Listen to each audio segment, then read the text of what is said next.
Hey guys, happy Monday and welcome to the Fox 5 Live Zone. Thank you so much for joining us. I'm your host, Guy Lambert.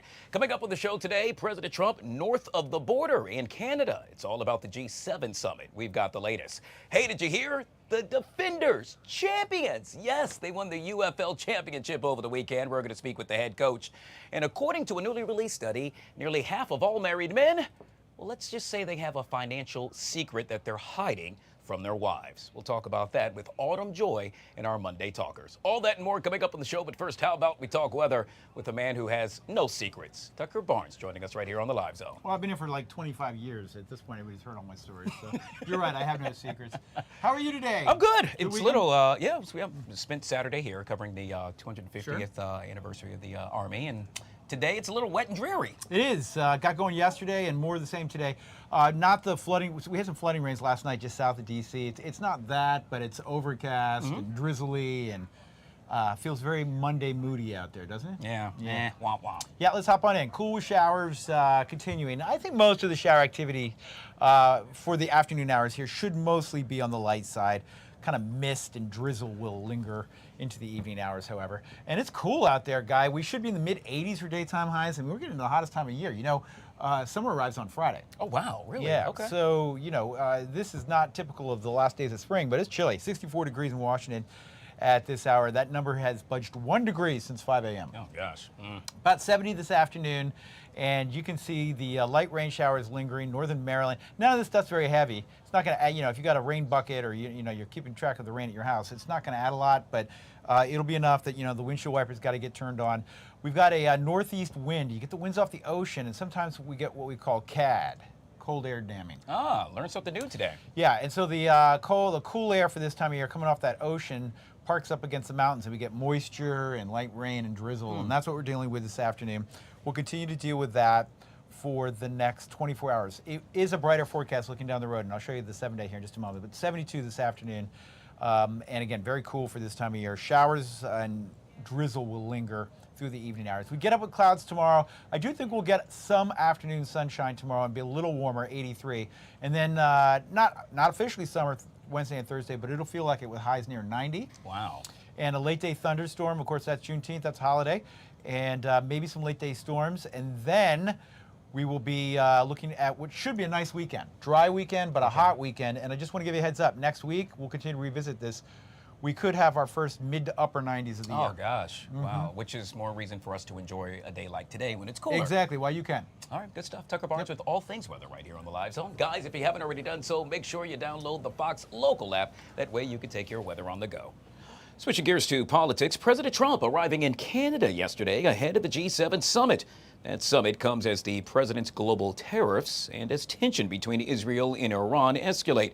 President Trump is expected to meet with foreign leaders of Britain, Canada, France, Germany, Italy, and Japan to discuss global issues like economy, the war in the Middle East, climate, and drug and migrant issues. Joining us now to discuss all of this and so much more is Mr. Timothy Allen Simon, political strategist, yet again back here on the Live Zone. Timothy, always good to see you, sir. Happy Monday. Thank you. Happy Monday to you. Hey, before we get started, real quick, I just want to bring folks up to speed. We are awaiting a press conference with regard to the FBI on federal charges against Vance Bolter. He is the suspect in the shootings of 2 Democratic lawmakers and their spouses. When that gets underway, Timothy, we're going to take that press conference live right here on the Live Zone. In the meantime, we'll start with the G7 summit. President Trump's first G7 summit since the start of his second term. What's top of mind for so many, Timothy, is the president not yet signing off on a draft G7 statement calling on Israel and Iran to de-escalate attacks. What are you thinking about this? Well, it probably feeds into the isolationist position that President Trump ran on. But regardless of whether he signs a G7 statement or not, clearly the United States, to some degree, is implicated in this conflict. It'll be interesting to see how it's negotiated out. He'll probably try to strike a balance that is more favorable to the United States position with Israel, but also recognizing the need for a nuclear settlement or agreement with Iran. This will be fascinating how it evolves today. Yeah, fascinating to say the least. We also know that the president, ahead of the summit, also anticipates reaching new trade deals while there. It's the million-dollar question, or in this case, we know billions of dollars happen to be involved. Will that happen? I think there's a likelihood, based on the press conference this morning with Prime Minister Carney. Canada is the United States' largest trading partner on a bilateral basis. It's clearly in the interest of the consumers in the United States to find some kind of reasonable tariff agreement, because tariffs ultimately have the impact of a tax on consumers. So I think it's in President Trump's best interest, in terms of the economy of the United States, for him to strike a deal with Canada, which will probably be scaled at certain levels over a time horizon. Yeah, we know that his previous relationship with the Canadian Prime Minister, well, let's just say it was testy, to say the least, calling him at some point the Governor of Canada.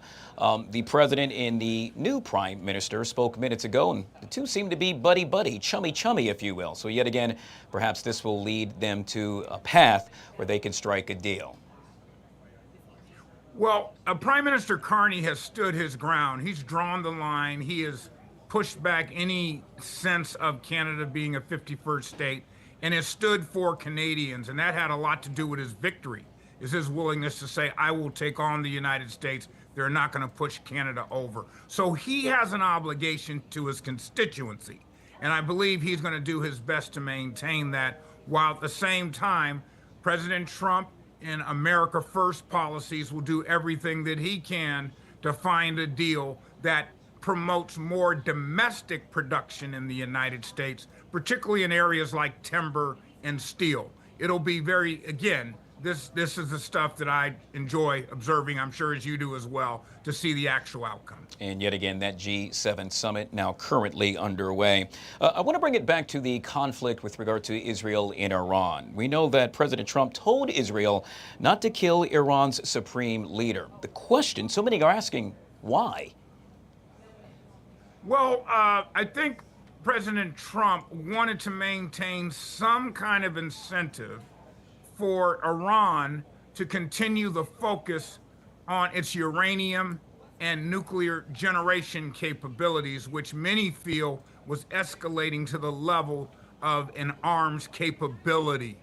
Also, I know he probably believed that if they did assassinate the supreme leader, that would even make it worse for the United States. And let's remember that President Trump has the Abraham Accords with Saudi Arabia and the Gulf states, but it largely hinges upon his ability to try to find some kind of way to contain Israel, whether it be in Gaza or in its conflict with Iran. Iran is a Shia nation. Saudi is Sunni, and as many of the other Gulf states. But if, in fact, they unite because of what has appeared to be the unprovoked aggression of Israel regarding Iran, it could be cataclysmic for the region, which the United States still has a high dependency upon. Yeah, Timothy, it's no secret with regard to Iran's capability of making a nuclear weapon. That facility, if you will, is housed deep within a mountain. According to military experts, Israel does not have the capability, in essence, to strike that facility, whereas the U.S. does. So yet again, the potential for them to make a nuclear weapon, well, it still stands on the table, does it not? It does. And as we recall, President Obama had negotiated a nuclear deal with Iran that included a coalition of nations. President Trump tore it up. Now we're experiencing the consequences of that. All right, Timothy, we're going to have to leave it there. Yet again, Timothy Allen Simon joining us with all things politics. As we take you now to Minnesota, the FBI on the federal charges of Mr. Vance Bolter, the suspect in the shootings of two Democratic lawmakers and their spouses. Let's take a listen in. Good morning. My name is Joe Thompson, and I'm the acting United States Attorney for the District of Minnesota. Late last night, the U.S. Attorney's Office filed a complaint bringing an array of federal charges against Vance Luther Belter for his horrific attack on our state and our elected representatives. Political assassinations are rare. They strike at the very core of our democracy. But the details of Belter's crime are even worse. They are truly chilling. It is no exaggeration to say that his crimes are the stuff of nightmares. Belter stalked his victims like prey. He went to their homes, held them out as a police officer, and shot them in cold blood. Now, there's been a lot of information and misinformation out there about Belter's crimes. We have filed a detailed 20-page complaint and affidavit that sets forth what happened in this case. I'd like to share some of that information with you now. In the early morning hours of June 14th, Belter went to the homes of 4 Minnesota state politicians with the intent to kill them. Belter first traveled to the home of Minnesota State Senator John Hoffman in Champlin, Minnesota. Belter arrived at the senator's home disguised as a police officer. He arrived in a black SUV with emergency lights turned on and with a license plate that read police. Belter wore a black tactical vest and body armor. He carried a flashlight and a Beretta 9mm handgun. He also wore a hyper-realistic silicone mask. Senator Hoffman had a security camera. I've seen the footage from that camera, and it is chilling. Belter knocked on Senator Hoffman's front door and repeatedly shouted, "This is the police, open the door." Senator Hoffman and his wife, Yvette, came to the door. When they opened the door, Belter shined the flashlight in their faces and said there had been a shooting reported in the house. Belter asked if they had any weapons. When Belter lowered his flashlight, which he had shined in their face, they realized that he was not a police officer. They shouted out, "You're not a cop. You're not a police officer." Belter then announced, "This is a robbery," and forced himself into their home. When Senator Hoffman attempted to push Belter out and stop him from entering his home, Belter shot him repeatedly. Belter then shot Miss Hoffman repeatedly. Belter fled the scene, and the Hoffman's daughter called 911. Unfortunately, the Hoffmans survived, although they remain hospitalized. After shooting Senator Hoffman and his wife, Belter traveled to the home of another Minnesota state representative in Maple Grove, Minnesota. Video surveillance showed that Belter rang the doorbell at the state representative's house at approximately 2:24 a.m. on Friday night. Again, he was dressed as a law enforcement officer, wearing a tactical vest and body armor, carrying a handgun and a flashlight, and wearing that same hyper-realistic silicone mask. Again, the images, as you can see on the screen, are haunting. Now, fortunately, the state representative was not home. She and her family were gone on vacation, and so Belter left. Belter then traveled to the home of a Minnesota state senator who lived in New Hope, Minnesota. He parked in the street in that same black SUV with the police license plate. At about 2:36 a.m. on Friday night, after learning of the shooting of Senator Hoffman, New Hope police dispatched an officer to conduct a wellness check on the state senator who lived in New Hope. When the New Hope officer arrived at the scene, she saw Belter's black SUV parked down the block with the lights on. The New Hope police officer believed that Belter was a police officer who had been dispatched to the scene to check on the status of the state senator. The New Hope police officer pulled up next to Belter in his car, rolled down her window, and attempted to speak with him. Belter did not respond. According to the officer, he just sat there and stared straight ahead. So the New Hope police officer, who had been dispatched to the scene, proceeded to the state senator's home, and she waited for other law enforcement to arrive. When they did, by the time they did, Belter had left the scene. Belter then traveled to Brooklyn Park, Minnesota, in the home of Minnesota State Representative Melissa Hortman. At approximately 3:30 a.m., Belter arrived at Representative Hortman's house in his black SUV with the police license plates. He parked in the driveway and left the emergency lights on his SUV flashing, as if he was a police officer. Belter approached Representative Hortman's home, again dressed as a police officer, wearing the tactical vest and body armor, and wearing that hyper-realistic mask. He was armed and carrying a flashlight. Before he entered the home, 2 Brooklyn Park police officers arrived at the scene. They too had been dispatched to check on Representative Hortman after learning of the shooting of Senator Hoffman. When they arrived at the scene, they saw Belter's black SUV parked in the driveway with the emergency lights flashing, and they saw Belter standing in front of the house several feet from the door. When Belter saw the officers get out of the car, he drew his weapon and began firing. He rushed into the house through the front door, firing into it. He repeatedly fired into the house, and when he entered, he murdered Representative Hortman and her husband, Mark. The Brooklyn Park police officers fired at Belter as he rushed into the home, but he escaped into the home and out the back. Officers recovered Belter's 9mm Beretta, along with the body armor and the mask, behind the home along his path of flight when he fled on foot. They later searched Belter's car, where they found 5 more firearms, including assault-style rifles and a large quantity of ammunition. Belter also had in his car notebooks containing a list of more than 45 Minnesota state and federal elected officials, including Representative Hortman.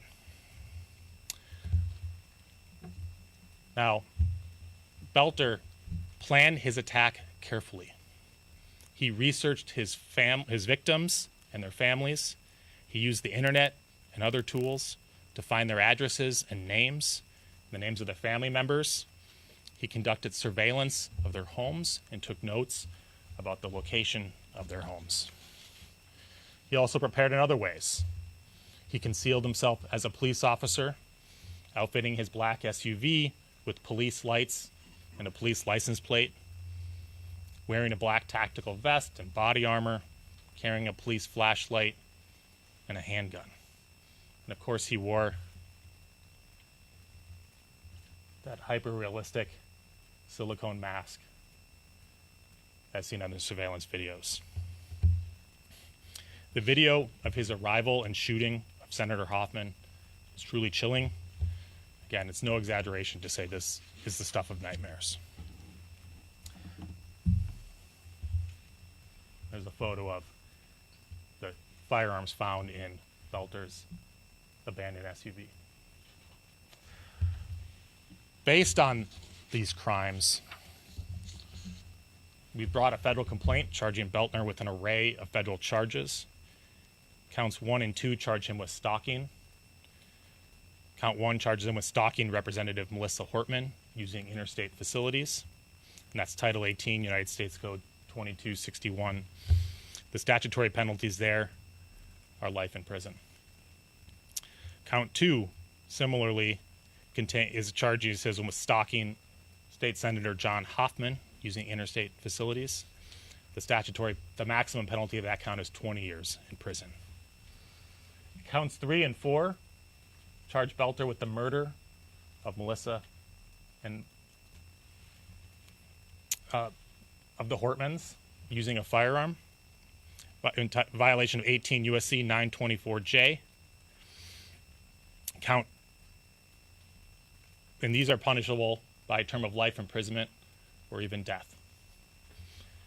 And counts 5 and 6 charge him with shooting the Hortmans and the Hoffmans using a firearm, and both of those counts also carry a maximum sentence of life in prison. Now, before I finish my remarks, I want to say a little bit about law enforcement and the manhunt that we've heard about the last 2 days. Over the past 48 hours, federal, state, and local law enforcement from throughout the state of Minnesota have worked together to carry out the largest manhunt in Minnesota history. Now, a lot has been said about law enforcement in recent weeks, but make no mistake, the men and women of our federal, state, and local law enforcement put their lives at risk and on the line to keep Minnesota safe. They work tirelessly, day and night, to make sure that the tragic events of Friday night ended without further violence or bloodshed. We owe them all a debt of gratitude, and they will forever have my respect and admiration. I'm going to turn it over to Special Agent Alvin Winston from the FBI. Thanks, Joe. Good morning. My name is Alvin Winston, and I serve as the Special Agent in charge of the FBI Minneapolis Field Office, which covers the states of Minnesota, North Dakota, and South Dakota. I want to begin by extending my deepest condolences to the families of the victims and to the community that has been shaken by this devastating act of violence. Our thoughts remain with those who are grieving and all who have been impacted by this tragedy. Over the weekend, the people of Minnesota and the nation have been watching closely as this case has unfolded. The Minnesota Bureau of Criminal Apprehension provided a detailed update yesterday, so I won't repeat those specifics. This was a targeted attack against individuals who answered the call to public service. The FBI's role in moments like this is clear: to stand alongside our partners, bring federal resources, intelligence capabilities, and reach to the effort, not just to apprehend the individual responsible, but to understand the full scope of the threat. That work continues. This case became the largest coordinated manhunt in Minnesota's history. We are proud to stand shoulder to shoulder with our law enforcement partners across the state. No single agency could have done this alone. And because of that unified effort, a dangerous individual was taken into custody. Let me say this clearly. Political violence has no place in this country. The FBI, alongside our partners, will remain focused on the work ahead and on ensuring justice is served. And with that, I'll hand it over to Drew. Thank you with those comments, and we're thankful today to see these charges filed. Early on, with our partners from the Federal Bureau of Investigation and other federal partners from the ATF, United States Marshal Service, and others, they provided assistance to the team of local investigators from the Brooklyn Park Police Department, Hennepin County Sheriff's Office, and the BCA that were working on this right to begin with, along with all the other hundreds of people that stepped up with the Champlain Police Department as well in this to pursue this justice.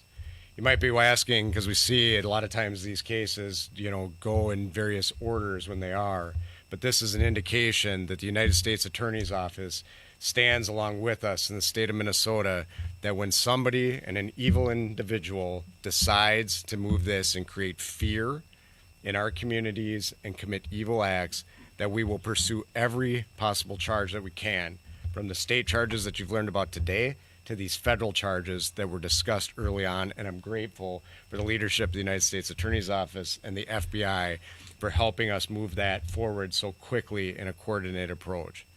We do that because, as SAC Winston said, in situations like this, we have individuals that step up to serve their communities. They are elected officials across our state, and when an individual chooses to target them for their role in representing all of us, it's an incumbent upon all of us to put all the resources forward to hold that individual accountable, to seek justice, and to make sure that we are working together to show the community across Minnesota and the United States that political violence is never okay. We as a country are formed on the basis that we have political discourse and that we have debates ongoing on what we do and that we elect people day in, day out to represent us. And when somebody tries to undermine that, it's important for all of us to hold that person accountable so that we can move forward as a country and have a system in place that a representative government and that we provide the protections for those individuals and their families moving forward. And so I'm thankful for these charges today to move this forward and the great work of the United States Attorney's Office partnering with us to move forward on this. And with that, they'll take some questions. Why is there a terrorism charge in there? Why is there not a terrorism charge is the question.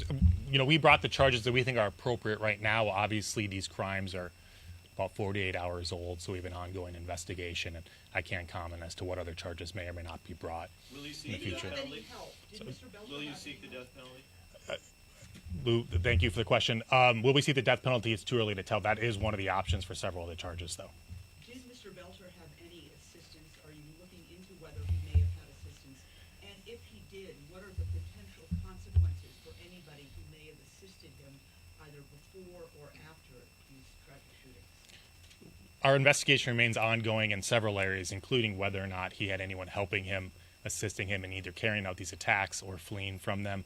I can't comment on that at this time. There's nothing in the complaint suggesting that someone did, but the investigation is ongoing. In fact, it's just in its infancy. It's been 48 hours, most of which we are primarily focused on finding him. He was running surveillance cameras in Minneapolis shortly after these crimes occurred. Do we know how he got from Brooklyn Park to Minneapolis? Was it on foot? I don't know the answer to that. Can you offer clarity about the state charges concurrent with the federal charges? How does that all work? Does this make null the state charges or take precedence over the state charges? It does not nullify the state charges. They remain in place. Today, he was brought into federal custody. He'll make his initial court appearance in federal court over in St. Paul at 1:30 Central Time this afternoon. And my expectation, based on prior cases, is the federal charges will be litigated first, but the state charges won't necessarily go anywhere. Can you speak to why investigators believe he carried out this attack and for how long he may have been planning these attacks? Well, it's pretty clear from the evidence that he's been planning these attacks for quite some time. There's voluminous writings, as you've seen in the reporting, that were found both in his car and his house about his planning, lists of names and individuals. In terms of the why, it's unclear.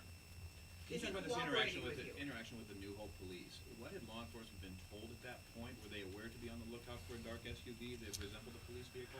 I don't know. I can turn that. I don't know if one of my colleagues here know. I know that they had heard about the shooting of Senator Hoffman and being the diligent law enforcement they were, knowing that they had elected officials living in their communities, they went out to do a wellness check. I don't know more than that. You know, what I can say, and as you can, I don't know the specifics of the question and what on that, whether it is. What I will tell you is that Hennepin County law enforcement working together at that time knew of that, and so as the different jurisdictions were on duty, some of them did proactive. You know, as you've heard from Chief Bruley on this in Maple Grove, for example, or in Brooklyn Park, for example, they went out proactively to check on the status and the well-being, and that's how we encountered this and prevented additional attacks, which we believe certainly could have occurred from occurring. So we don't know the specifics on the New Hope as to what they were doing, but they were tracking the shooting that happened, and so several of them were being proactive and checking on various people that they knew resided in their city. So did he shoot at the officers in Brooklyn, or the Brooklyn Park officers that responded? Did he shoot at them, or was he shooting into the house and they kind of like chased him into the house? My understanding is it's unclear at the moment whether or not he shot at them. It's possible that he did. It's not clear. Obviously, it was a chaotic scene. And was he wearing the mask when the New Hope officer interacted with him? I believe he was, although I can't say for certain. Is there reason to believe that there was plans to commit additional violence at, say, the protests that were going on that day? I've not seen evidence of that. It's hard to say what his plan was. Obviously, he went to the homes of no less than 4 elected officials. He had a list of other elected officials, their home addresses. So, to make sure that we connect the dots properly, could you name the other 2 officials? you know, we can't at this time. It wouldn't surprise me if they publicly identify themselves, but it's not really my place to do that if they want to protect their own privacy. What's your message to Minnesotans who may get a late night knock on the door from police if something's going on in their communities? I mean, can you just speak on that? I'm going to let law enforcement handle that one. I don't know if someone, sure, please. Good morning. Police Chief Mark Bruley, Brooklyn Park Police Department. Great question. Like we sent out a message to our community when this first occurred is you always can call 911 and verify if the person at your door is a police officer. If they are a working police officer, they will be connected to a dispatch center that can validate that. So the first thing I would do is if you're concerned about it, is call 911. Obviously, there's a lot of different uniforms, and it's never wrong to do that. Can you clarify the shooting stuff? Because we were told, I believe, that the person in custody did shoot at police at the Hortman residence. That's an important detail. Yeah, so I'll answer this again. That's part of the ACT investigation, and I know there's been a lot that's going on, but as any time law enforcement uses deadly force, there's a walled-off separate investigation to examine that. At that time, I will tell you, we still work through. We are gathering evidence when we go through. This happened incredibly fast. What I can tell you is the police officers that were there on scene, that while they were assessing the situation, that the gunfire erupted. And we are still working through and reconstructing that crime scene. We've gathered all of the evidence related to that. And what was said there is that this is definitely happening very quickly. And we definitely know that he began shooting at the Hortmans, as will be detailed in this information, immediately once the officers were assessing the situation. Whether or not that the gunfire was returned at the officers or not, we are working through that, and we need to recreate the crime scene itself. But and I should say, I want to say, like, in that process, the gunfire was erupting in such a way all around that is partly why with the reasonable interpretation on some of those is where that came from initially. Can you identify the potential motive here? It has been widely reported that the list, this hit list, contained names of people who are abortion rights supporters. And also, can you please release the names of the two other targeted victims who were fortunate to get away? As I said, with respect to the other two potential victims, I think it's up to them whether they want to publicly identify themselves. As I said, it wouldn't surprise me if they do. They're elected officials, but that's their right. Obviously, they may have families and children and privacy interests that they need to sort through. So I'll let them do that. With respect to the potential motive, let me say this. There's been a lot of press coverage and speculation and discussion of a manifesto. I've seen nothing like a Unabomber-style manifesto in his writings. He had many, many notebooks full of plans, lists of names, surveillance, efforts that he took to surveil and locate the home addresses and family members' relationships with these elected officials. But I have not seen anything involving some sort of political screed or manifesto that would clearly identify what motivated him. Obviously, his primary motive was to go out and murder people. Now, they were all elected officials. They were all Democrats. Beyond that, I think it's just way too speculative for anyone who has reviewed these materials to know and to say what was motivating him in terms of ideology or specific issues. There's a lot of... Or abortion rights supporters? There were some abortion rights supporters, I believe, on the list.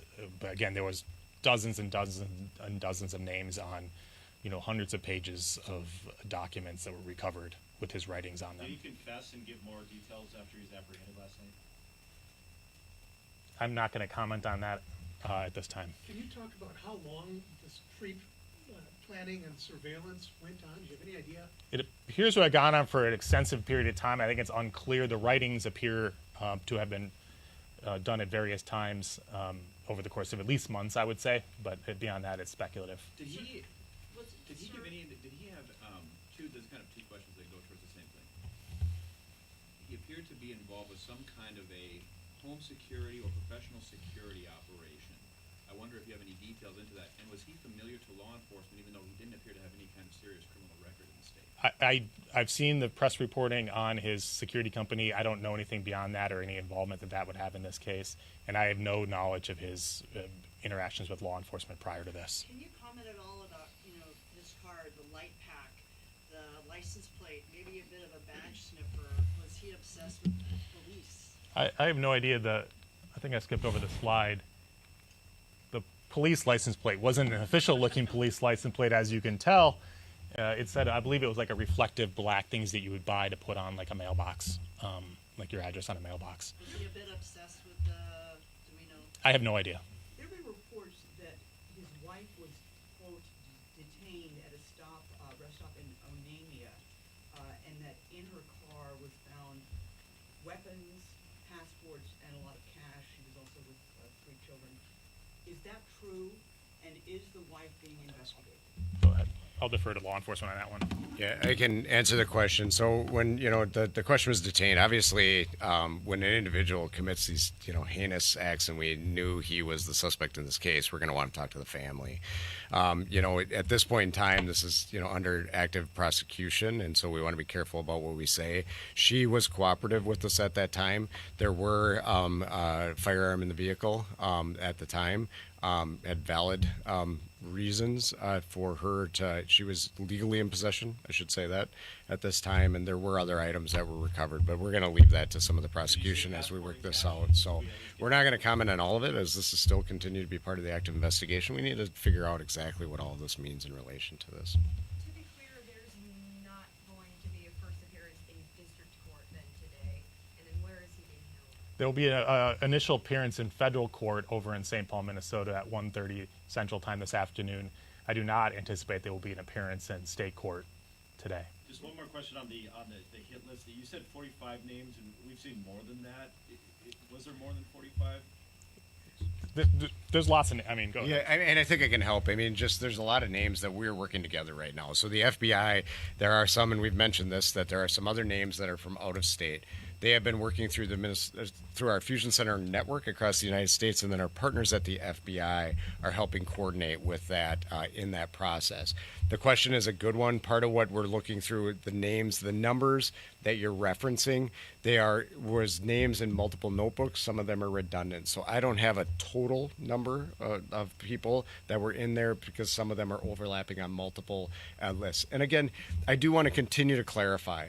This is not a list of people that was in a numerical order and some sort of ranking. These are names that are being developed as we are looking at this across multiple writings in terms of that, just to be clear about it. And was Senator Hoffman's name even in there, though? I believe it was. Okay. Where is he being held? Right now, I think he's in the custody of the United States Marshal Service over at the St. Paul Federal Courthouse. Beyond that, I'll defer to the marshals on where he'll be held, assuming he is held in custody pending trial.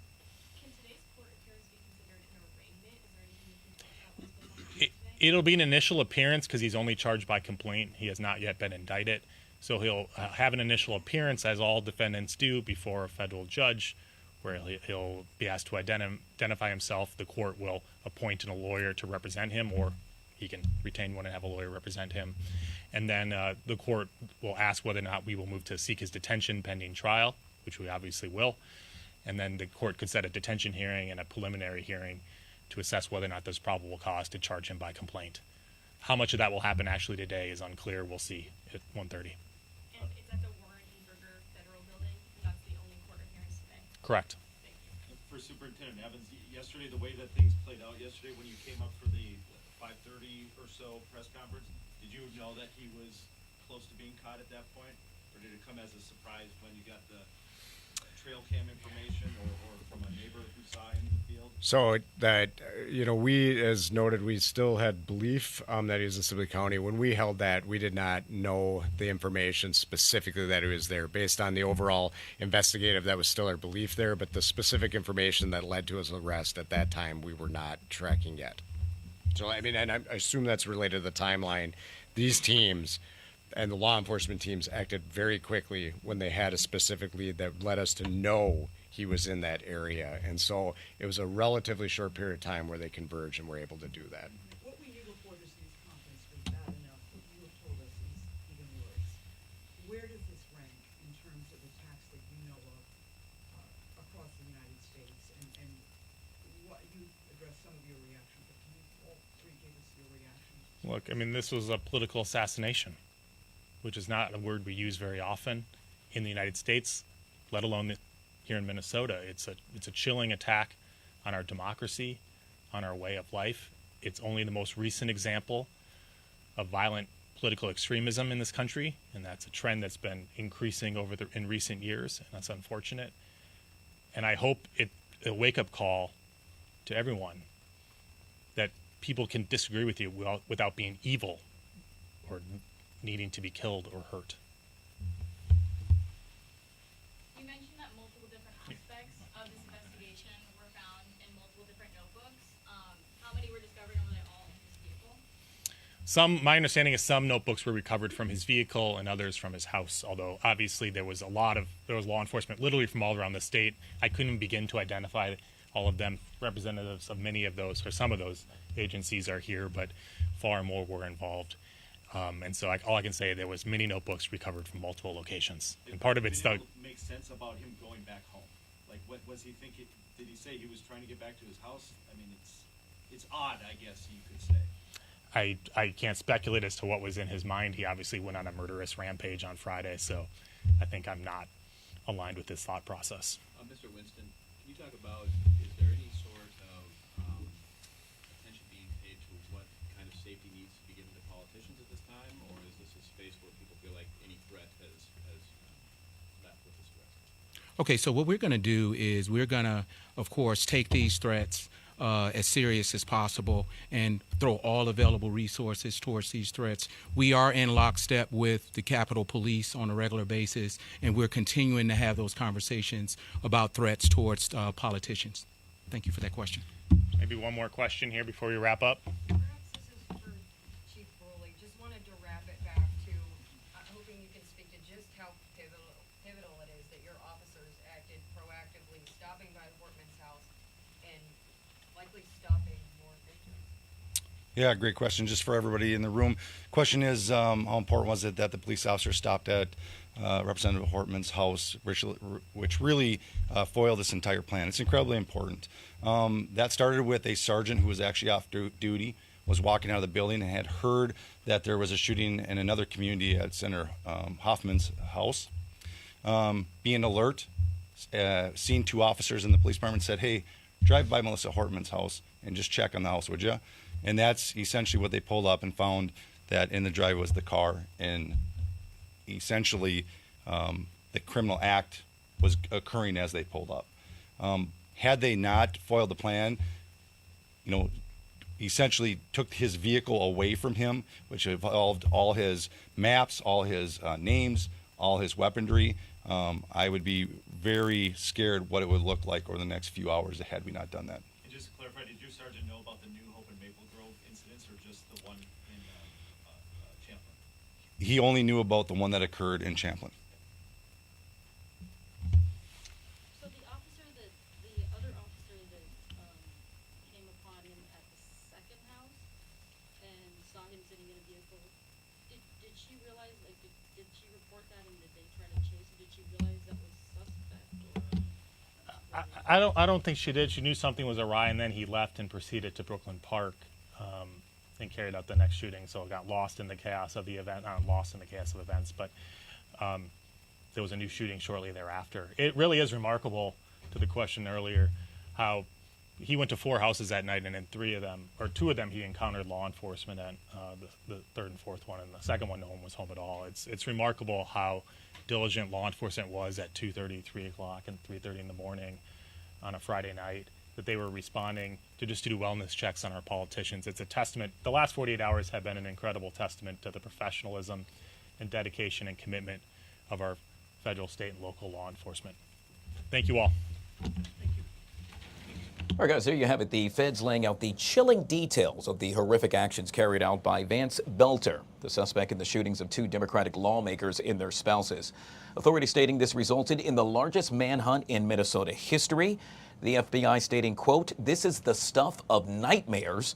He is now charged with first-degree murder, which, if convicted, could result, with regard to that charge, life in jail, or in prison, I should say, and or the death penalty. We'll take a quick break. We'll be right back.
All right, guys, back here on the Fox 5 Live Zone. Now the latest on the Sean Diddy Combs sex crimes trial.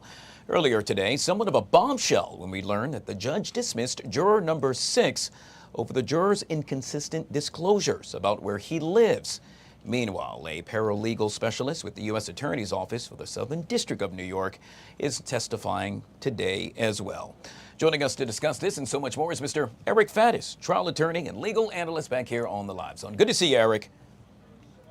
It's good to be with you, Guy. All right, let's start with the big story of the day. The judge dismissing juror number 6. We know that he's a 41-year-old man who works as a clerk at a correctional facility. Apparently said he happened to be a fan of 90s hip hop, and he is replaced with the first alternate juror. I want you to explain, if you will, the significance of this and why this occurred. Yeah, so it's a big shakeup in the composition of the jury, which certainly matters to both sides. When we're talking about whether jurors are qualified, usually they have to live in the jurisdiction in which the case is being tried. You know, they wouldn't want a juror from Kansas to come in and be deciding this case. And so the reports indicate that this juror essentially said he lived in the Bronx, but may have moved at some point to New Jersey. And the judge took issue with that representation and with his qualifications to decide a case that is playing out in the Southern District of New York. So that juror has been removed, and that changes the calculus on both sides in terms of strategy and sort of who you're trying your case to. So I could tell you the defense now crying foul. They're stating that an African-American juror has been removed. This in essence tilts the jury, as they're putting it, to really side with the prosecution, which would ultimately mean that Diddy would be convicted. Your response to that? Yeah, so as much as we want to pretend that race doesn't play a role in the judicial system, it just does. Historically, it has. The remnants of that are not gone. And so the defense is saying, hey, if we eliminate one black person, they're replaced with a white person, that changes that racial makeup of that jury in a way that's different than how it was when we started. You know, I recently did a homicide case where the gentleman was black and the entire jury was white. Thankfully, it was a complete not guilty. But to act like those issues do not pervade this justice system would be remiss. So, Eric, if I happen to be a part of that jury right now, do I realize that something is different? I mean, obviously, I wouldn't see that juror sitting next to me at this very moment. Will it also say to jurors that are currently serving, I need to get my act together, perhaps pay attention a little bit more? Does it just change the whole dynamic of it all? It surely does, especially among these jurors. They have likely sort of gotten to know each other over the course of this long trial. And to see someone just be gone forever, that certainly will have an effect on those jurors. It's my understanding that there could be reports of some jurors or a juror talking about the case outside of the courtroom, and that could be a problem as well. So this may not be the last juror who is removed. That's why the court has alternate jurors ready to take their place when these issues arise. Yeah, and to your point, we are getting word that a judge has indicated there is issue with another juror, but it is unrelated to the dismissed juror. So you just laid that out for us. I would assume, so let's say that juror is removed. How many times can we do this before, let's say, a mistrial is called? You know, I'm not sure how many alternate jurors the court has set aside for this trial. I imagine several, probably more than 5.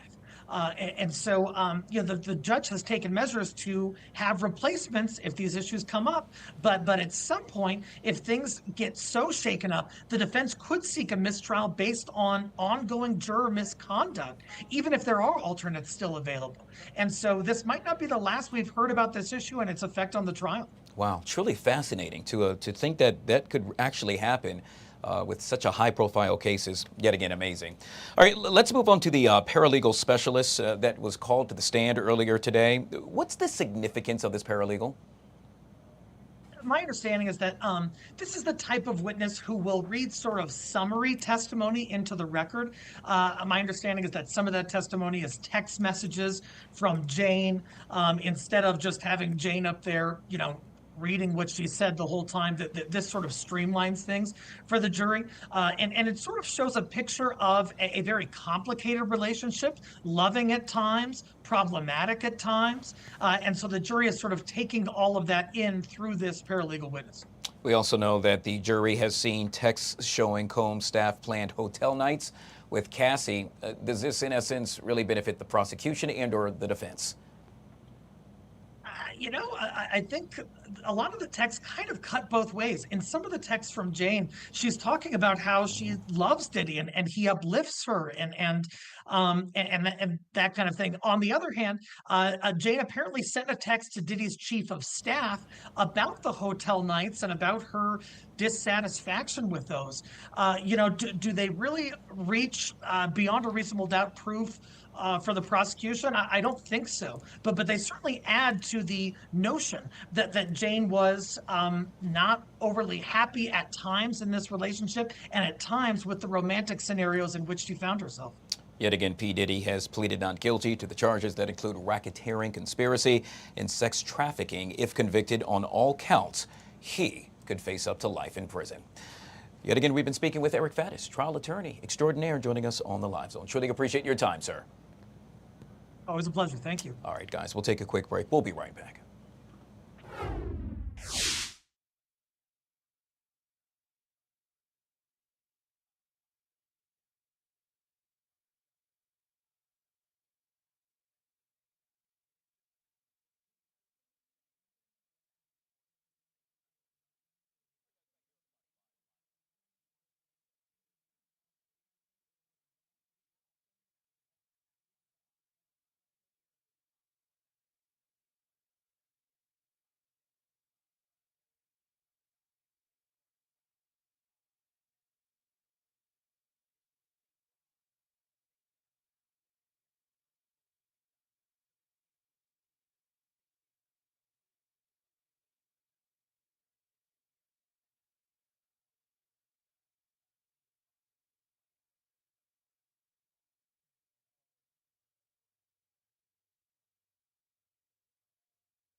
All right, guys, back here on the Fox 5 Live Zone. Question by a show of hands, how many of you are familiar with the D.C. Chamber of Commerce? You see, it's the largest chamber in the Washington, D.C. region. Did you know that?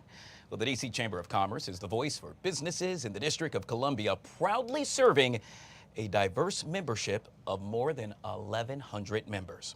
Now they're getting set for their 2025 D.C. Chamber Golf Classic. Oh, that really got my attention. This signature event brings together top executives, change makers, and let's just say local business leaders for a great day of golf.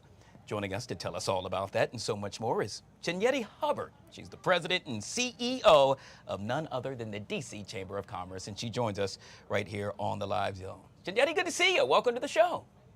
Great to see you too, Guy. Glad to be here, and I enjoyed that previous segment on money. So that's a perfect segue to. Well, we're always going to talk about money. In this case, there's no one better to speak about that with versus you. And before we start talking about the golf tournament, I want you to tell folks about the D.C. Chamber of Commerce. I got to be honest with you, I did not know that happened to be the largest chamber right here in the Washington, D.C. region. Yes, we are. We are over 1,000 members strong, and our birthday is actually June 20th. We'll be 87 years old. And an advocate for the local business community, we offer support through public policy, advocacy, networking opportunities, and educational programs. And we work with business leaders, elected officials, just to make it easier to do business in DC. And foster business growth and just create a better business environment for economic success in the District of Columbia. Yeah, gosh, and you do it all so well. I got to ask, how is the Chamber really working with local government to advocate for the local business community? Yeah, we maintain a strong relationship with our district leadership, our mayor, and our city council leaders to ensure that the voice of the business is heard at every level of government. We just hosted a very successful advocacy day about 2 weeks ago where we brought members face to face with policymakers to discuss pressing issues and cultivate relationships and really drive change. We had about 60 businesses and talked to almost every council office to discuss no new taxes for businesses and residents, Initiative 82, and net zero mandates, public safety, transportation, you name it. And so it was a huge success. We will probably do another one. This is a very busy budget season for our DC council members and our mayor. So we're encouraging our members to come out and testify and make their voices heard. There are a lot of important issues that will impact their business. They say the proof is in the pudding, and what I mean by that in this case with regard to you, ma'am, you once served as the Senior Vice President at Events DC. While doing so, you are really being credited with regard to bringing visitation back to DC post-pandemic. How cool is that? Very exciting. Well, it was a team effort. We worked closely with our marketing arm, Destination DC. We worked closely with city leaders and at Events DC, where we encouraged and brought visitation and businesses and conventions back to downtown DC. We are really focused on downtown revitalization. And you're right, the proof is in the pudding. And we're seeing that in our results and our numbers. But now you're able to bring those skills, or as LeBron James would say, take those talents from there to bring them over to the DC Chamber of Commerce. How were you able to do that? And how do the two align, if you will, with regard to what you do? Yeah, I have always been a part of the business ecosystem, and this opportunity presented itself, and we are focused on ensuring we're thriving in 2025. So taking the skills that I worked on Events DC, being an economic driver for the city, and then at my previous role at the Greater Washington Partnership, which was also focused on regional competitiveness, this was a natural progression for me to provide our members with the value they need to survive and thrive in this dynamic economy. So this year I'm focused on increasing membership. I want to add exciting new webinars and convenings on topics like AI, cybersecurity, and future-proofing your business, making sure we're blending we have the right blend of advocacy and events and intentional convenings and networking opportunities to support. All right, we'll have to leave it right there. We're going to take you now yet again to Canada, where President Trump is attending the G7 summit. The president appears to be approaching the press. Let's see if he has anything to say. We'll take a listen in. This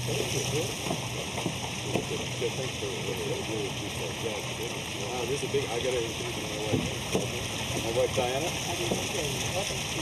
You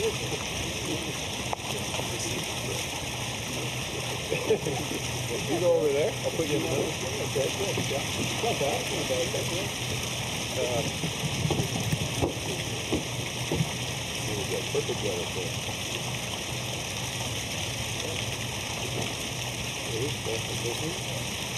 We got the program the other day. We said 100% chance of rain. I thought it was supposed to be. It was good. Took us 50 years over here. Okay, thank you. You good? Yeah. Okay. All right. So if you come this way, yeah, and then we'll step off. On the bumper buster, are you considering sending bumper busters to Israel first? Any more weapons to Israel first? His Excellency. All right, there you have it. Yet again, the president attending what appeared to be somewhat of a photo op. This is at the G7 summit. The summit comes amid the president's global tariffs as tensions between Israel and Iran escalate. The president is expected to meet with foreign leaders of Britain, Canada, France, Germany, Italy, and Japan to discuss global issues like the economy. We'll take a quick break. We'll be right back.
All right, guys, back here on the Fox 5 Live Zone. We are now 2 minutes past the top of the hour. Thank you so much for joining us. Just a quick reminder, we're going to be joined by the head coach of the DC Defenders. Yes, the champion DC Defenders later on this hour right here on the LZ. In the meantime, let's do a little celebrity dish, shall we, on a feel-good Monday. And joining us as she does each and every Monday, Life with Lindsay, back here on the Live Zone. Hey, Lindsay. Hi, happy Monday. I love to see your smiling face. It makes my Monday the best. well, same here. I love it when you get a chance to chit-chat with us about all things gossip right here on our show. Let's kick it off with Doja Cat. Are you a big fan, Lindsay? Yes, love Doja Cat. She's great. All right, well then perhaps you're not going to like this. In this case, it's the latest topic surrounding boundaries. Doja Cat apparently not too happy. This after a fan recently bumped into her at an event and recorded the moment on TikTok. Now, it all seemed friendly, but then things went a little left. If you saw the TikTok video over the weekend, you see this guy's a super Doja Cat fan. He offered his shirt, and then he appeared to, well, let's just say go in for a hug and kissed her cheek. She appeared to kiss back, but later she took to social media complaining that that behavior made her feel uncomfortable. What are you thinking about this, Lindsay? Okay, so I think two statements can be true here, because obviously I do believe in celebrities and people in the public eye should have their boundaries with fans, right? Being a celebrity comes with fans in public and, you know, them coming up to you for autographs or whatever they may be doing. In this video, it does not look like she's uncomfortable at all. I think that it's not okay for her to later on complain about it. If she was not comfortable in the time, I think she should have stated it and asked him to maybe kind of step back, because I don't know, you saw the video, it looks like everything is fine. So I don't know why she would complain about it later. If she was not comfortable, which she has every right to be if she is not, I feel like she should have said something then, but that's just my opinion. Yeah, it's really interesting to see how all of this played out. I hear what you're saying, but at the same time, perhaps she was still in shock. I can tell you, when you're on, you're on. And so sometimes, and you know this, Lindsay, you know, I mean, right now we're on. And so should something fly by, I'm not going to immediately stop and look at it fly by. I'm going to continue this show. And so maybe she was caught in the moment and just later on said, you know what, I don't want anyone else to be in this position, so perhaps I should come forward and speak up about it now. Yeah, and that's a possibility as well.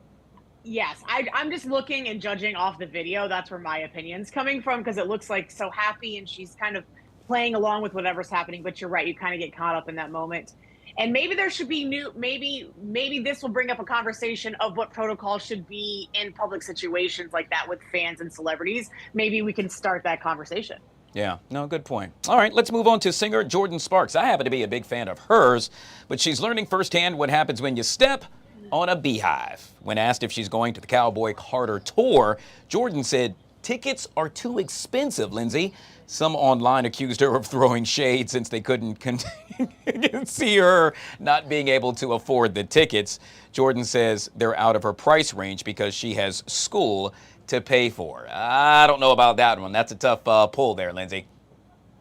I mean, I don't know, but the Cowboy Carter tickets are pretty expensive, okay? And I think it's everybody's right to say that. I mean, I don't think she was throwing shade. I mean, people are saying that she wasn't really telling the whole truth there, which that's another podcast for another day. But I mean, the tickets are pretty expensive. I just don't know why she would be making that up to cover up she doesn't want to support. I don't know. I don't really know what to think of this, but what I do know is the tickets are pretty high. I don't know if you've seen them, but they're high. I would say she's very familiar with that song, How to Breathe Without Air. In this case, she needs to learn how to breathe without saying Beyonce's name, because the beehive will definitely come for her. Lindsay, we're going to have to leave it there. Yet again, Life with Lindsay joining us for a little celebrity dish on a Feel Good Monday on the Live Zone. Always good to see you, Lindsay. Thank you so much for being patient. All right, guys, we're going to take you now yet again back to Canada, where the G7 summit is now underway. A plethora of world leaders actually discussing all things with regard to Iran and Israel and, of course, the tariffs. Let's go ahead and take a listen in. To integrate those countries that had been behind the Iron Curtain of communism and to accelerate the flow of capital and trade to the developing world. 23 years ago, the G7 met here in Kananaskis. We were just talking about it. And that was when the world was still reeling from the aftershocks of 9/11, another turning point in history. And amongst the many decisions taken were control of the spread of weapons of mass destruction, a subject that we'll be coming back to. So as I said, we're meeting at one of those hinge moments, those turning points in history. The world's more divided and dangerous. Hostile states and terrorists have expanded their capabilities and their reach, threatening global security in our local communities. Global commerce, energy systems, even intelligence are all being rewired. En tant que membre du G7, nous avons la possibilité de façonner le monde de demain. Le monde plus sûr, plus prospère, plus juste et plus libre. Mais le G7 However, the G7 must adapt in order to fulfill its mission. Nostalgia isn't a strategy. We have to change with the times and to build a better world. And some of you, such as you, Mr. President, have anticipated these massive changes and are taking bold measures to address them. All of us around this table are reinforcing our militaries and security services for the new world.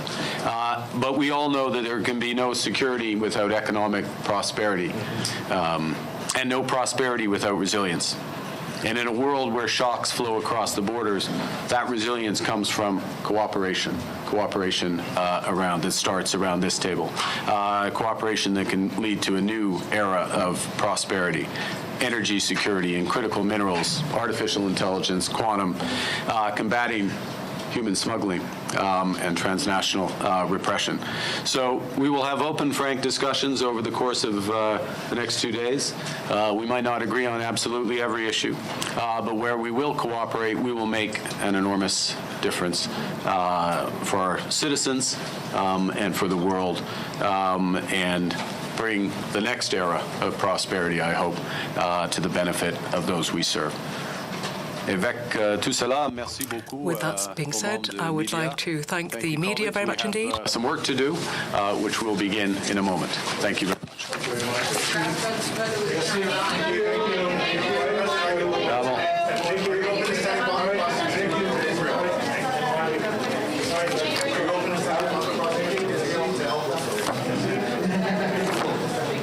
I think, Mr.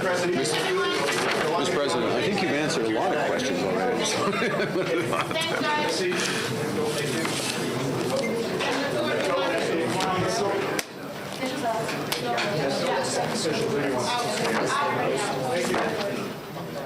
All right, and with that, the G7 summit is officially underway. We were perhaps anticipating President Trump to take several questions as well, but apparently he has decided not to do just that.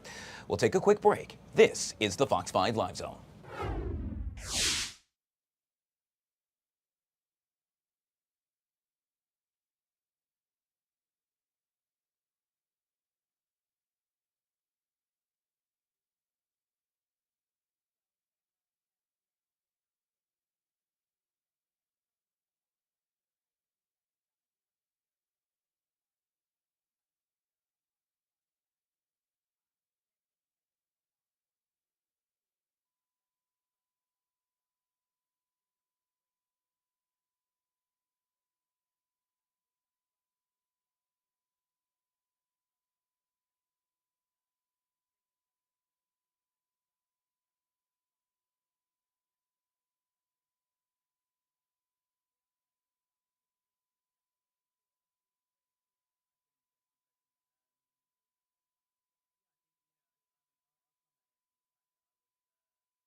All right, guys, back here on the Fox 5 Live Zone on a Feel Good Monday. And as we do each and every Monday, it's time to find out what's happening in the amazing county of Fairfax County at that. Hey, there's our guy, Mr. Vernon Miles, Fairfax Now, right here on the Live Zone. Always good to see you, my friend. Welcome to the show. Thank you. All right, so let's jump into this. I can tell you this first story that we're going to touch on happens to be very troubling and concerning for many living right here in the D.C. metropolitan area. That is after we got word that a person infected with measles actually landed at Dulles International Airport and then made his or her way throughout the area. Do tell, sir. Yeah, this is not a feel-good story for Monday, unfortunately. This is a confirmed case of measles, was at Dulles International Airport and around the region in general earlier this month. We know that this happened around June 8th. Somebody came into Concourse A over at Dulles, went on a Silver Line train from Dulles all around the region, so they may have had contact with several people. Obviously, either from Dulles or on the Silver Line or around D.C. So this is obviously concerning, something that the Department of Health is tracking right now, and they are telling people to be aware that there was potential exposure with that. Yeah, yet again, we have covered this time and time again, and that is we've had health officials join us on the Live Zone to talk about some of the precautions. Bottom line, Vernon, as you and I both know, it's all about making sure that you're vaccinated. And so in this case, those who have not been vaccinated are at high risk. But for the most part, if you have been, then as they have told us, you should be good to go. But yet again, vital information that we want to share to our viewers. Let's move on to the county recreation director apparently having an inappropriate contact with a juvenile worker. What's this all about? Yeah, another feel-bad story for Monday. That's what our site is now. It is a 28-year-old man, Nicholas Ambrose, who is accused of inappropriately touching a juvenile. He was an aquatics director with Fairfax County, and this is the Park Authority in Fairfax County. And allegedly, this person had sexual contact with a juvenile recreation center employee. So this is obviously something that's being investigated. It's currently the person, I believe he was released from custody pending a court hearing. The court dates are not available right now, but this is something we're going to be following. Obviously a very serious, very troubling situation in Fairfax. Yeah, Vernon, I could tell you in previous situations that are similar to this, we know that this isn't probably the first time that the culprit, if you will, has struck, and perhaps there happen to be more victims. Are the police asking folks to come forward if they too think perhaps that they are a victim or know of other victims? Right. We do not know of any previous encounters with this person. Obviously, if that had happened, they wouldn't have been hired at this program. But police are asking if anybody else has had contact with this person or had inappropriate contact in the past with them or somebody they know. They should come forward and talk to Fairfax County Police about that. They're also offering services for those people if they need counseling and stuff like that, because it's going to obviously be a very traumatic experience, especially for a juvenile. Yeah, that's good to know. All right, so we started it off with 2 negative stories. Let's end this with a shebang. Let's put a smile on our faces. In this case, we're talking about what's happening in Herndon as they launch the free Town Square Tuesdays concert series. Town Square Tuesdays. I was really excited to read about this. This is going to be, they're going to be bringing concerts into the town square, various kinds of music. I saw Andean music. Music from the Andes is going to be one of the bands coming up. So again, I think it's a great way of getting people out into their community, kind of, away from TikTok on a Saturday night or something like that, or Tuesday night in this case. It's a good chance to come out, meet some of your neighbors, and enjoy some good live free music. For me, Vernon, with regard to that, it's all about the food, and I'm wondering, have you got any intel? Are they going to have those amazing funnel cakes, with the powdered sugar and the strawberries on top? Yeah, Herndon usually goes all out for this kind of thing. There's usually some kind of festivities and stuff like that around there. Music, obviously a big free job, but there's also probably, I would imagine there might be food trucks and stuff like that around the area. So for sure, something to keep an eye on. All right. Don't meet me there, but as they say, beat me there, because I plan to attend. Always good to see you. Vernon Miles joining us from Fairfax now, right here on the Live Zone. We'll check you out next week, sir. Thank you. All right, guys. Well, when it comes to entertainment, perhaps you're going to sit down and, watch a good movie. In this case, there's nothing like a good horror or thriller. Have you heard about the movie? 28 years later, it hits theaters June 20th, and our own Kevin McCarthy got a chance to sit down with the cast. That's an interesting question.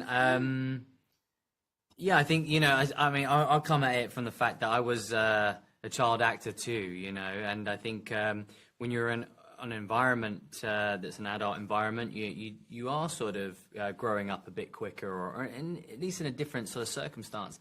I mean, I remember that time, so I felt very sort of paternal and protective over Alfie when we were making the movie, because I know it was his first movie, and there's a lot that's asked of you at 12, 13 years old to sort of come in, be professional, come in, focus, know your lines, also work with the actors around you and the director, and have your opinions sort of be voiced, and so you're sort of in a more adult sort of circumstance. You're not at school with your mates, and you know what I mean. So it is a little bit different. So you do have to kind of grow up a bit in that respect. But the trick is obviously to keep your childlike innocence and still have fun. And I think we did a lot of that. We still had a lot of fun on set. And Danny Boyle is such a brilliant director, and is actually brings a lot of the childlike energy. So that's helpful. But yeah, and Alfie did fantastic, in that environment. Yeah. Jody, for you, do you have a moment maybe early on in your career where you felt like Spike does in that moment, where you had to kind of grow up faster than maybe you expected? I don't know, really. Not consciously. I mean, I've definitely had moments where I guess if I've taken on something or made a choice and maybe not have felt, I'm not actually quite ready for this yet, but this is going to be a big process, and having to kind of give yourself grace in that process and understand that you might not be able to do something right now, but that's what the commitment is about. And I think if you're scared about doing something, the inevitability is that there's going to be some sort of growth, because you're stepping into the unknown.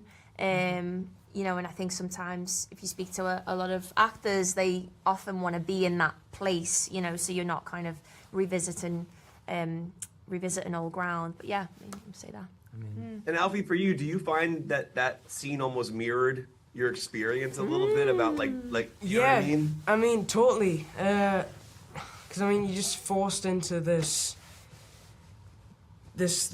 place where there's so many new things that you have to adapt and overcome, and I had to mature a lot faster on set and learn a lot of the terms and acting and stuff.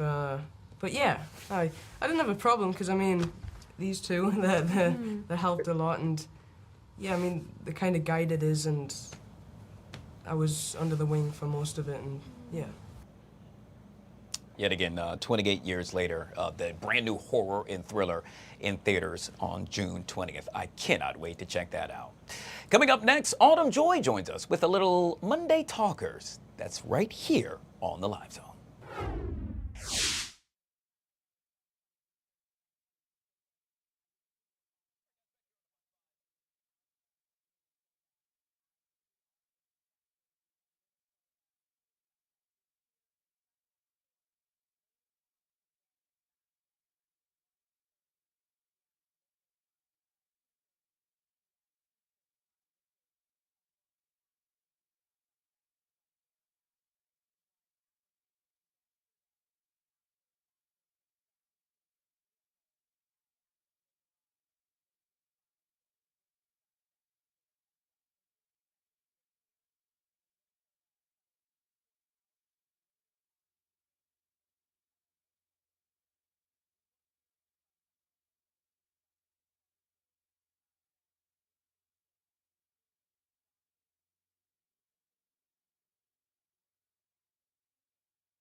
All right, guys, back here on the Fox 5 Live Zone on a Feel Good Monday. You know when I say that, it's because this amazing woman is joining us. Fox 5 contributor Autumn Joy back here on the LZ. Good to see you. Good morning, Guy Lambert. It's been a busy week. It has. A dreary Monday, but you always put a smile on my Oh, face. thank you. How was your weekend? It was good. I spent Saturday here. We covered the anniversary of the birthday, if you will, of the U.S. Army, 250 years. Yes. And so Amy and I and a couple of other folks joined us, and thank you, everybody who got a chance to watch. It was a busy day. Yeah, I'm sure it was. There was a lot going on, a lot of moving parts that were happening there. So, yeah. So yesterday, spent some time with Dad. You? Yes, I did. I went and saw my dad, saw my baby daddies. You know, I got two of them, so there's that. It was a busy day. Stuff. This is what we call our Monday Talkers. In this case, I think you're going to like this first one, Autumn. Gen Z now saying, you know what? Forget that smoke break that we all were familiar with back in the day. Instead, they're drinking Diet Coke in place of a smoke break, according to a couple of studies, if you will, and a couple of TikTokers. Gone are the days of going outside and smoking a cigarette. Instead, Gen Zers are going to the refrigerator, grabbing a Diet Coke. I don't know why it has to be diet. Cracking it open and sipping it. Now, Diet Coke, like any other carbonated beverage, is highly acidic, which doctors are saying, hey, it's okay, but just make sure you do it with moderation. What say you? You know what? They're trading out nicotine for highly acidic drinks, I guess, if you take the lesser of two evils. And it's funny because I remember back in the day, my teacher would take her smoke break and always had to have a Diet Coke with it. Wow. So I don't know what it is, that Diet Coke and nicotine balance. Maybe it's something there. Yeah. But I mean, anytime you can replace something that could literally kill you, well, I guess I was acidic, maybe something that'll kill you less slowly. I guess it's a win-win. I guess. I don't know. It's kind of weird to me. I guess you just have to do something. You know what it is? For me, it reminds me of being out and about, and I always have to have something in my hand. And whether it's an alcoholic beverage or let's just say a glass of water, I just have to, I feel comfortable with it. And so perhaps they're just looking for something to feel comfortable with. Yeah. That smoke thing, though, I can tell you, I don't think it's no longer cool. Remember Yeah. back, well, at least back in my day. You Yeah, know, it's we so cool come from the same day. if you had a cigarette in your mouth. Nowadays, like, ugh, really? Yeah. You smoke? Yeah, No. yeah. And then you know what it is? I think the vaping thing, because it's coming out now that vaping is they've always kind of known it was dangerous, Yeah. but now there's studies showing like what's doing to your lungs, and it's not reversible, and it can kill you. So I do think that this is their way of attempting to back away from that and have some sort of other vice. So Yeah, again, if you are going to do it in moderation. There's that. That's the best way to go. 'Cause Yes. By the way, it just ruins your teeth as well. All It that does. acid. Ugh. All right. Drink water. Speaking of stuff back in our day, I can tell you I have never been on a dating app. Really? It just. I mean, look at you, Guy. Well, Come on. no, I'm I've sure the got- ladies come up to you like, oh, Really got issues. Let me tell you. In this case, perhaps I should do what a lot of Gen Zers are doing now, Autumn, and they're joining book clubs. Yes, gone are the days of hopping on a dating app. Instead, a lot of Gen Z are saying, hey, we can find love by reading from left to right.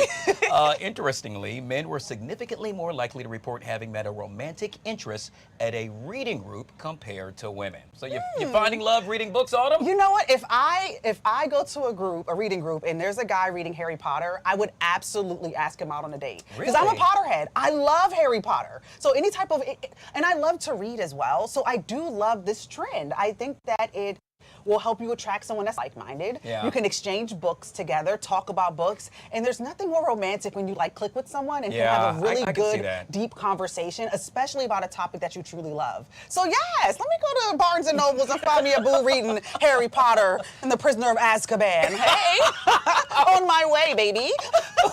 What if he starts off by saying to be or not to be? Hey, that is the question. Listen, and I will follow that and be his Juliet. Okay, look, why not? Why not? I guess, yeah. I mean, for me, it's just, can you read? And you know what? That's big nowadays Yeah. because people are so stuck on their phones. A lot of people aren't really reading like that. They do e-books, the Yep. Kindles, all of the things. So if you're actually physically reading a book, I just think it's cool. I feel like the smell of a book, all of the nostalgia of it. Wow, Yeah. I didn't think about that. I Yeah. prefer ebooks nowadays. Really? I tell folks all the time I read for a living. I mean, that's all I Oh, do. And so yeah. I like taking a break from that. Mhm. And in this case, just listening while still learning. And so I Okay. wonder if you could still do that. You want to listen to an audiobook together? You know what? That could be kind of cool. Mhm. Why not? As long as I'm doing it with my boo, then I'm good. I'm good. All right, so guys, you're not going to like this one, and this is what we're going to end it with. Apparently, according to a newly released study, half of men have kept financial secrets from a spouse or a partner. Now, this was conducted by Talker Research. They found that, 60% of respondents have kept, let's say, a savings account. Other men have spending habits, like hiding that credit card or that line of credit.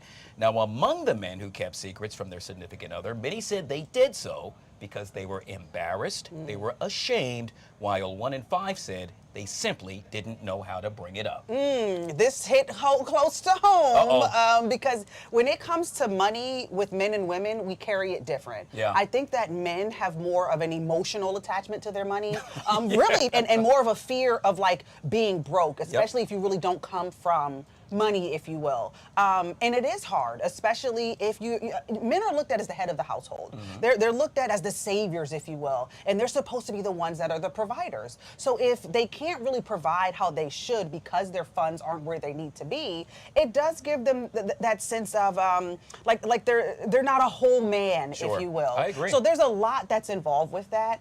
It can lead to so many issues within the relationship if you're not transparent about your funds and what's going on. And sometimes it can lead to the blame game, if you will. You know, like, hey, well, I paid for this and that last month, and why did you? So it's just so much that's involved with it. But yeah, like the emotional piece is really, really key with that because with women, we're hoarders. We hoard our money, you know, like men, because we want our man to take care of us. But in a healthy relationship, it's all about that balance, right? Yeah. And sometimes like, hey, babe, let me take on the responsibility for you this month so that you can have a little bit of breathing room and you can save up as well. So it's just about you and your partner communication. So yeah. For me, I did have somewhat of a secret account, but I called it my candy account because it wasn't healthy for me. And she said, "Guy, you need to stop eating candy bars." To which I said yes. So then when I would stop by the gas station by myself, I had a candy bar account. So that was my secret account in which I would get my Snickers and very well Only go you, on Guy. my way. I think so many folks, when they hear this study, they will associate that secret account, if you will, with something negative, as if perhaps cheating or something of the sort. But yet again, maybe it's a beer, maybe it's grabbing some chicken wings, but you know, stuff that us guys like to do and don't want to get in trouble with the missus. Yeah, and it takes me back to, you know, women, we're taught to have mad money, you know, meaning that if something happens in your relationship, you need to have a little bit of a stash set to the side so that you can leave if you need to. So I'm sure men are probably doing the same thing. I mean, in this economy, you got to save as much as you can. So, yeah. I would add that if you want the relationship to work, to your point, you got to be transparent. Yeah, very transparent about your funds. Yeah. Good stuff. This was fun. I feel like I just had a therapy session Same. with Autumn Joy. Welcome to Dr. Autumn's therapy session. With all you do, I'm sure that's coming soon. Autumn Joy joining us right here on the Fox 5 Live Zone. Truly appreciate you. Yes. All right, we'll be right back.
Just innings.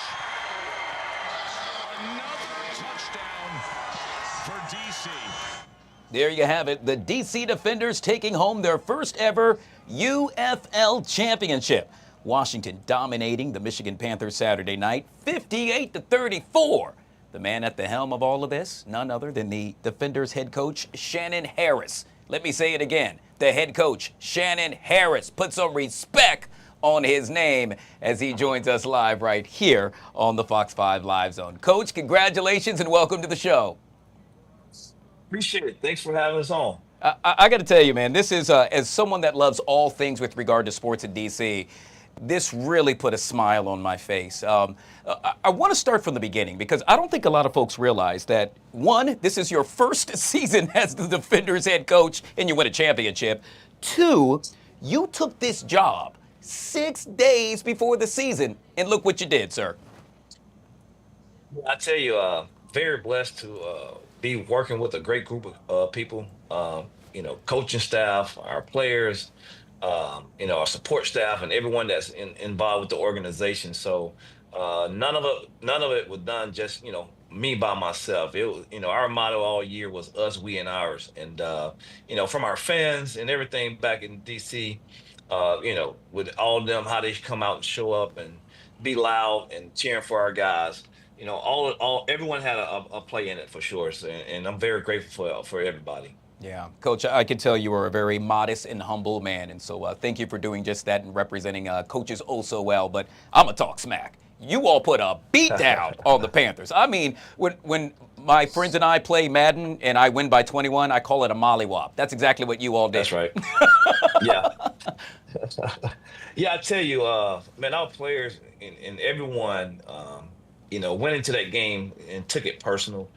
And the biggest thing was because I'll tell you what type of group of guys we have, man. When we was all anticipating that Jordan would win MVP, our quarterback, and when he didn't win it and they gave it to Bryce Perkins, the quarterback for Michigan, those guys all took it personal and all came together, teammates, and everybody was texting him the night before and just telling him, don't worry about it, man, we got your back. And so that just showed what type of guys we have on our team. And even the coaches was kind of upset with it, so ultimately he became the MVP anyways in the championship game. So he'll say it to himself, like, he'll rather have that MVP than the regular season one for sure. Yeah, speaking of that, a record 390 passing yards, 5 touchdowns. I mean, sheesh, it was like he was playing a video game. And yet again, you at the helm of it all.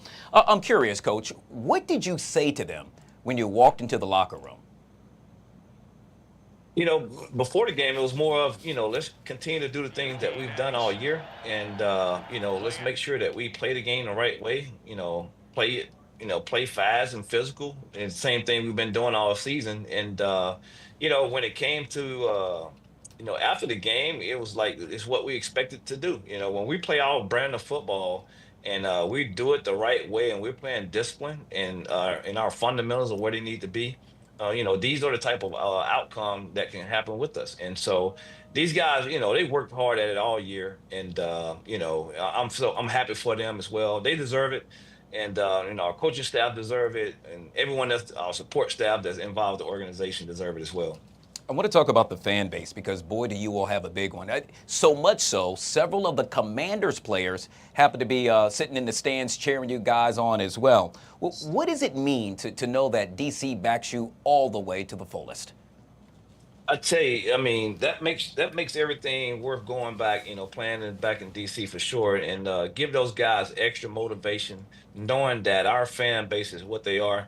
And we have the rowdiest fans in the entire league, and that's why they call it Audi Rowdy, right? And we kind of adopted out there in St. Louis the Audi West because our fans were showing up and showing out even out there. So when our fans show up the way they do, these guys get extra motivated by it. At the beginning of the year, we showed them a clip of the before the first game, and I showed them a video of our fans and how the passionate fan base that we had, and that first game going up against Birmingham to set the tone for our season. They saw that, and we wanted to make sure that we gave it up for our fans. Wow. All right. So I know you're still celebrating. I know we're all still smiling from ear to ear, but you know what I'm going to ask, and that's what's next. And when I say that, I mean, how do you motivate a team for next year when they kick butt so bad this year? Yeah, I mean, it's like anything else you do, what's better than the first championship is the next one, So we know that there's a bullseye on your back now, and so we got to find a way to be better than what we were the year before or this past season. So that's the thing that was going to keep us motivated is you always want to be hungry for that next one, right? So we'll find a way to do it strategically, as a coaching staff and the players themselves, getting themselves back right. Throughout the off season, and the only way you can do it again is you got to make sure you take care of the thing that you're supposed to take care of in the off season. Coach, we'll end with this. I was just looking at B-roll of you hoisting that trophy to the rafters, if you will. Can you talk about that moment? What was it for you? What were you feeling inside your mind? What were you saying? Yeah, I mean, it was a surreal moment, and the part to me was saying that this is what we did. I mean, all the hard work that we put into it, this is what we did it for, and we had no regrets the way we approached each week, how we prepared throughout the course of the season, and that entire moment and holding it up, that trophy up like that is like this is why we worked our butts off to get to this moment. Yeah, I can tell you that Gatorade probably tastes a whole lot better as well. It was much better for sure. Yet again, DC Defenders head coach Shannon Harris, as you heard me make mention, put some respect, and I'm using a K with that, on his name. You are truly the man, sir. And yet again, as a DC sports fan, thank you so much for making us proud. Congratulations, yet again, beating the Michigan Panthers. Thank you all so much. 58-34. You got it, Coach. Look forward to the second victory next year. Absolutely. All right, You got guys. We'll take a quick break and be right back.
All right, guys, back here on the Fox 5 Live Zone. Welcome to the show. If you get a chance to step outside today and you're based right here in the D.C. area, what are you going to see? Yeah, it's dreary. It's kind of wet. Look at it. It's kind of dark. That's not going to be the case for long. Tucker Barnes joined us earlier and told us that, yeah, it's really going to feel like summer, or as the Fresh Prince would say, summertime. And with summertime comes, well, perhaps getting a summer job, which leads me to this. WalletHub out with the best places for summer jobs. You see, summer isn't just a season for relaxing and planning vacations. In this case, for some people, especially young adults, the summertime is a way to gain some extra spending money. So the question is, where's the best place to do just that?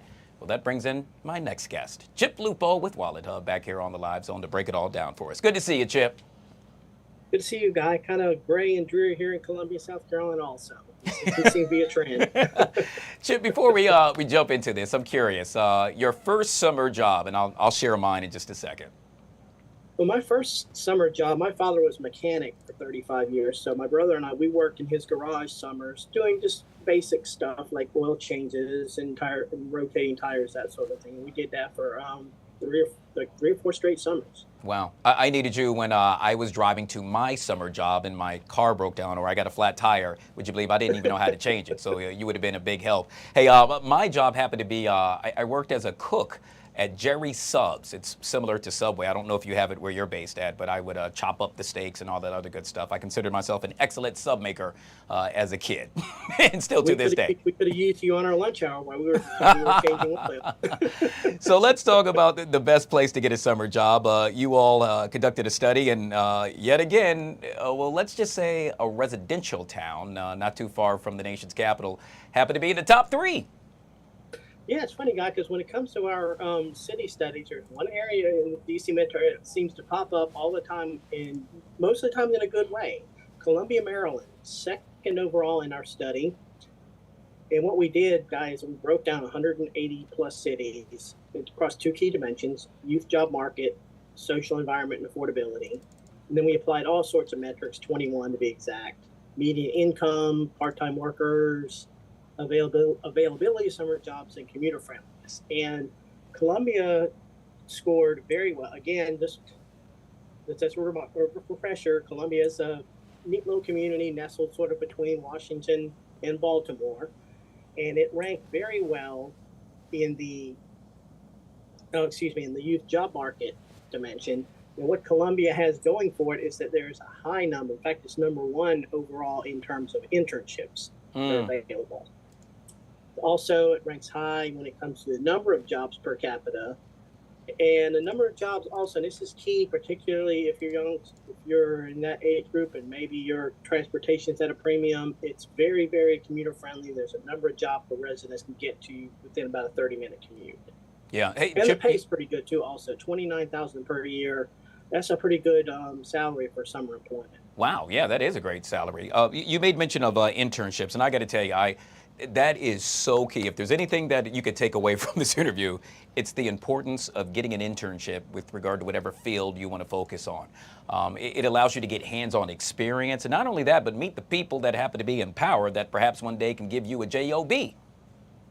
Absolutely right, Guy. Now that's key because now it's a little different when you're in high school, maybe your first year in college, where you can be working a lifeguard, or you can park cars at a ballpark, those sort of things. But the further you get along in your career or your field of study, it's important to get an internship in something that you like that's in your field. And fortunately, Guy, for people in the journalism business, you can branch out. You can give radio, you can give TV, you can give print a shot. So there's a lot of opportunities there. And employers are going to look at that. They're going to say, well, how did you spend your summers? Did you spend your summers laying around the pool lifeguarding, or were you actually in the job in the field where you're learning some valuable skills? Yeah, yet again, that's how I was able to get my first job. It was all based upon an internship. Chip, let's switch gears here. We're going to stay in the realm of summer, but in this case, we're talking about the best summer travel destinations. We know that inflation perhaps has played a role in this in the past, but for the most part, it appears as though people still say, I want to get away. Yes, fly the friendly skies in order to visit my favorite summer travel destination. And yet again, D.C. is in the top 3. It is, Guy. Washington, D.C. did rank 3rd overall in our summer destination for obvious reasons, because there is a lot to do in Washington. There's a lot, and it's most of the time in the summertime, the weather is cooperative.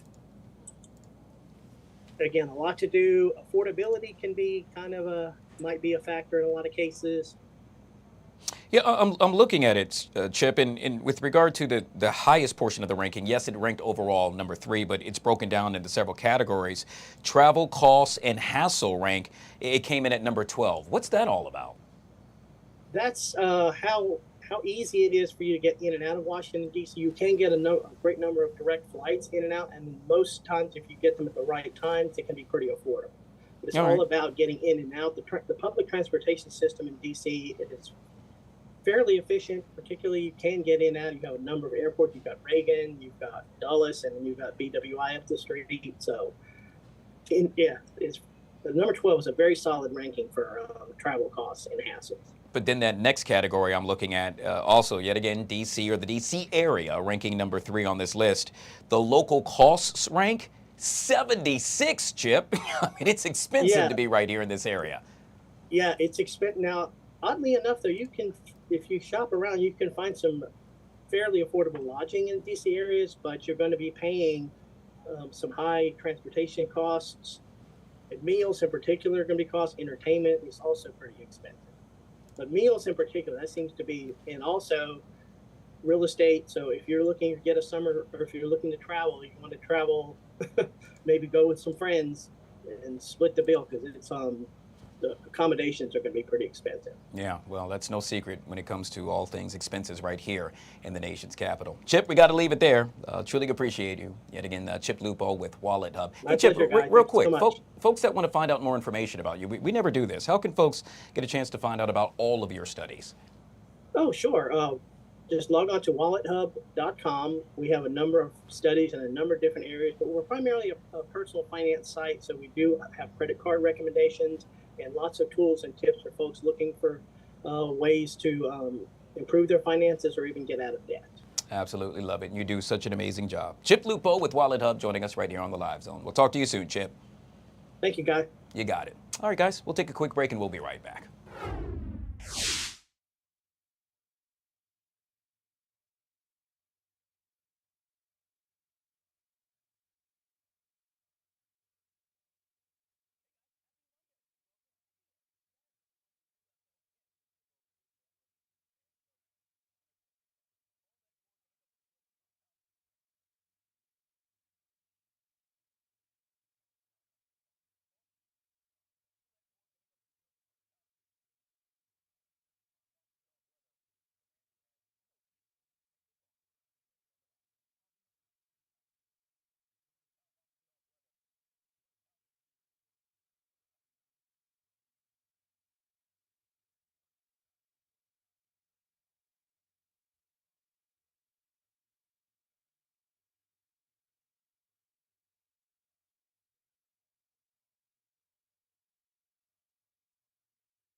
How about we talk weather with a man who has no secrets? Tucker Barnes joining us right here on the Live Zone. Well, I've been here for like 25 years. At this point, everybody's heard all my stories. So you're right, I have no secrets. How are you today? I'm good. Good It's weekend? little, yeah, so we have spent Saturday here covering the 250th anniversary of the Army, and today it's a little wet and dreary. It is. Got going yesterday and more of the same today. Not the flooding. We had some flooding rains last night just south of D.C. It's not that, but it's overcast and drizzly and feels very Monday moody out there, doesn't it? Yeah. Yeah. Womp womp. Yeah, let's hop on in. Cool showers continuing. I think most of the shower activity for the afternoon hours here should mostly be on the light side.